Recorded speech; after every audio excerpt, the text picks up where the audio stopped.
To other world news now, and Ukrainian President Volodymyr Zelenskyy says Russian forces have destroyed the eastern city of Bakhmut, turning it into what he described as burnt ruins. Fighting has reportedly intensified around the city in the Donetsk region. Zelenskyy says the situation remains very difficult in several frontline cities. Bakhmut was home to 72,000 people. It became a main military target for Moscow in August. It's the only major area of the front line where Russian forces are still trying to advance.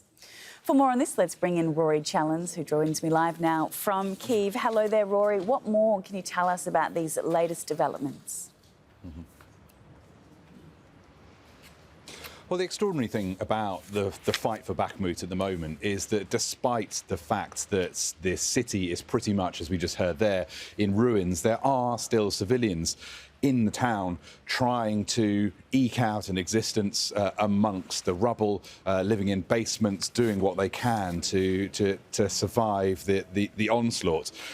This fight has been going on, as you just said there, for months, with the Russians seemingly hell-bent on taking Bakhmut and launching wave after wave, recently at least, of full frontal assaults. And it has a lot of people scratching their heads, trying to work out why do the Russians want Bakhmut so much. It doesn't seem to have much strategic value. Now, of course, you can flip that question and you can say, well, if it doesn't have that much strategic value, why are the Ukrainians defending it so hard?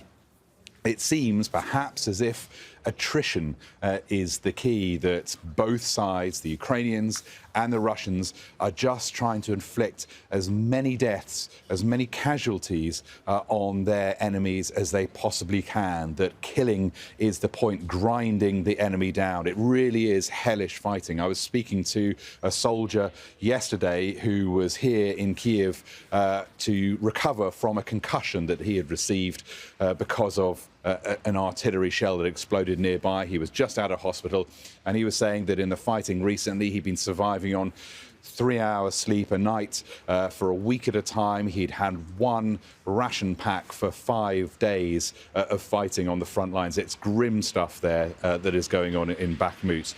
Now, there, of course, is other fighting going on. We have heard that there were drone strikes launched by the Russians yesterday at cities and targets across the south of the country. Odessa particularly badly hit. Now, there has been some speculation about these Iranian drones. Do they work well in cold weather, with some suggesting that they're not equipped to fly in sub-zero temperatures, others suggesting that because we've seen strikes recently, they must have been adapted by the Russians to work better in sub-zero zones. Well, we've had a bit of clarification recently from the Ukrainian Air Command, saying that because the temperature has been above zero in the south recently, that's why we've seen more of these Iranian drone strikes used by the Russians. The Ukrainians have been hitting back with drone strikes of their own in Crimea overnight. We don't quite know of the success of those yet. We do know of more success that the Ukrainians have had with likely HIMARS strikes. Now, HIMARS is this precision rocket system that the Americans gave to the Ukrainians and other Western partners gave to the Ukrainians, and the Ukrainians have been using very successfully over recent months. It looks like they use HIMARS to hit various targets in occupied territory, particularly Melitopol, which is a southern occupied city with a base housing Russian troops there, burning overnight. The Ukrainians say as many as 200 Russian personnel were at that base when it was struck. All right, we really appreciate the update, as always. Rory Challens, live for us there in Kyiv. Yuri Sak is an advisor to the Ukrainian Minister of Defence. He explains why Russian forces have been so persistent in their advance of Bakhmut. The reason why their attacks are so fierce and in many ways, difficult to explain, because they have lost thousands of Russian soldiers trying to take control of Bakhmut. Now, the main reason, of course, is that in the second half of this year, the Russian army has not had any success on the battlefield. The last city that they took control of was Lysychansk. And since then, it was only backwards for them. These attempts to encircle the city were doomed, and the Russian army fled from Kharkiv region. So it is indeed trying to get a success for the sake of success, but the city does not have any strategic importance Moreover, what needs to be said is they are using now in Bakhmut the same tactics they've used before in cities like Mariupol, like Rubizhne. So they are raising it to the ground. It's a barrage of artillery fire day in, day out.